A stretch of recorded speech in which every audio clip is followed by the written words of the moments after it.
Agartala town হলে সাফাই মিত্র সুরক্ষা শিবির অনুষ্ঠিত হয়। শিবিরের উদ্বোধন করেন আগরতলা পুর নিগমের মেয়র দীপক মজুমদার।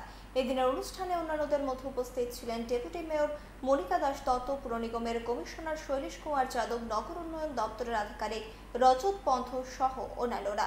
ভাষণ রাখতে গিয়ে মেয়র জানান, সাফাই কর্মীরা বাম আমলে অনেক দিক থেকে বঞ্চিত ছিলেন। সরকার পরিবর্তনের পর সরকার ধাপে ধাপে তাদের জন্য অনেক কিছু করেছে।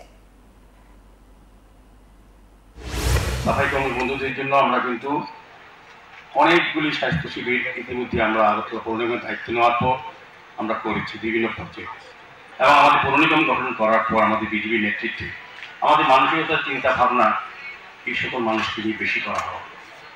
তার ফলশ্রুতিতে তাদের কর্মক্ষেত্রে তাদের সুরক্ষা, বিভিন্ন হেলথ ইন্স্যুরেন্স বা বেতন বৃদ্ধি যেটা করা এর আগে প্রয়োজন ছিল। আগে যারা সরকারের দায়িত্বে ছিলেন, যারা আপনাদেরকে কাজ করিয়েছেন, কিন্তু আপনাদের সুরক্ষার কথা তারা কখনো ভাবেনি।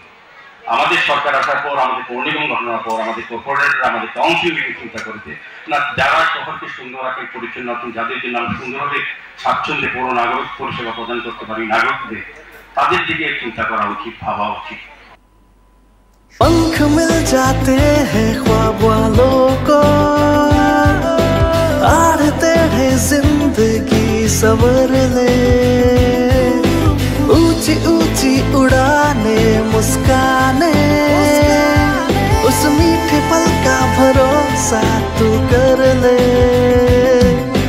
जिंदगी में कुछ बनो है टेक्नो।